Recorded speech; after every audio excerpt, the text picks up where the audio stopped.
natin. Eto na nga, kahit work mode na tayo, syempre may hangover pa rin kami sa ABS-CBN Ball. Ni partner, talagang #forever grateful talaga tayo sa pagkakataong magsama-sama ng mga boss, ng mga staff and crew sa isang napakaampang mayaman at saka the best na gathering na event na talagang after 4 years talagang nangyari ito. Partner, kamusta ang first ever ABS-CBN Ball mo? Sana hindi nalugi ang ABS. Ang dami kong kinain. Ang dami kong kinain. Talagang nung nakita ko, ay, ang daming steak. Tapos pwedeng bumalik-balik.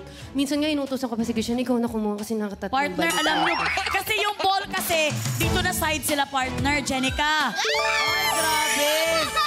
Ay, direct! Ay, direct! alam mo, hindi ka obvious.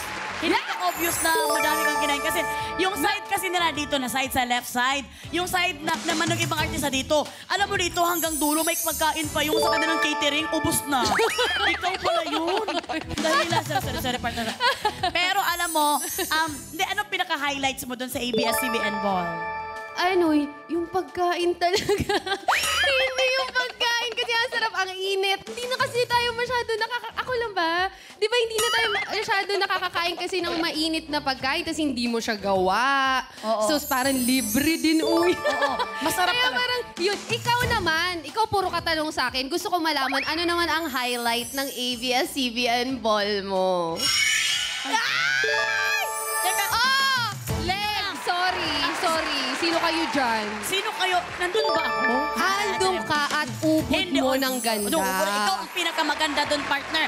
Ako naman is talagang galing kasi ako nagsisid. Anong tawag yun? Scuba diving. Tapos nilagay ko na ng palda dito, tapos nagkuha na ako. Charing lang. Hindi, sobrang saya ng ABS-CBN Ball. Lalo na yung parang na-miss ng isa't isa yung 4 years. Tapos nakita-kita doon. Siyempre, may libre pa na mga libre na pagkain, the best. Totoo. At ang pinaka-highlights, kasama ko sina Kevin, sina Nikki, ang mga Pyjacks natin. Si partner, sila Sela. Si Seham din. Si Seham, sina Ian. Andun lahat ng mga Pyjacks. Sobrang nag-enjoy. Talagang tama yung sinabi mo, nalugi ang ABS-CBN. Nalugi talaga. Alam mo, hindi ko makakalimutan dun sa mga sashimi. O di may salmon sashimi. Ay sabi ko, ate, yung salmon po. Tapos nagbigay, 2 piraso lang. Paano ka mo mabusog sa 2 Ganun kasi piraso? kumain ng mga sosyal. So sabi ko, ay ma'am, pwede padagdag lang po konti. Nagdagdag ng 2 pa. Pagharap niya sa akin, how about a little more? yung ang ganda ng gown mo, pero yung mukha mo, padagdag 1 plato na kuhan. Tapos naglagay ka pa sa balutin mo. Ako, nagganon pa, no? Hindi naman ako nag-Shanghai, pero papunta na doon. Madami kasi talagang camera sa harapan, nakakahiya naman. Okay. Pero syempre, congratulations din kina Ian Rances and Angie Salvacion na itinanghal na male and female Star Magic fan favorite sa ABS-CBN Ball. Ayun ang mga Pyjacks natin. At syempre kay Ryan Banks na walang natuwa na siya ang nanalo. Siya rin lang, we love you Ryan Banks para sa Painalong Katropay Award. Alam niyo ba, hindi pa siya makapaniwala, ang tagal niyang tumayo. Totoo nga. Sabi ko, bakit ang tagal mo tumayo? Sabi niya, hindi daw siya makapaniwala. Sabi ko, hindi, ang bigat ng ulo mo. Ay, sorry.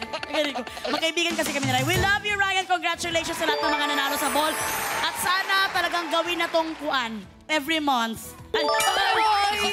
Abuso every year. Ito na nga mga boss katropais. Siyempre kung may ABS-CBN Ball kami, may ball din. 1, 2, 3, 4, we're ready for more.